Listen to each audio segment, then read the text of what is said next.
নীতি বলতে কি বোঝেন? বিদেশ নীতি বলতে কি বোঝেন?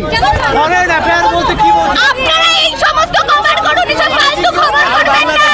আর বাংলাদেশ জন্য বিজেপির দালালি করুন, যারা আপনাদের টাকা দেন তাদের করে যান।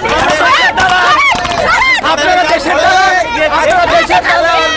বিজেপির অশিক্ষিত মিডিয়াম রয়েছে, যত অশিক্ষিত দালালি করছে। বলছি কোন দেশে থাকে? রবিশ কুমার বলছি কোন দেশে থাকে? রবিশ কুমার দেখুন, রবিশ কুমার দেখুন, রবিশ কুমার দেখুন, রবিশ কুমার দেখুন, রবীন্দ্রনাথ লেখা পড়ুন।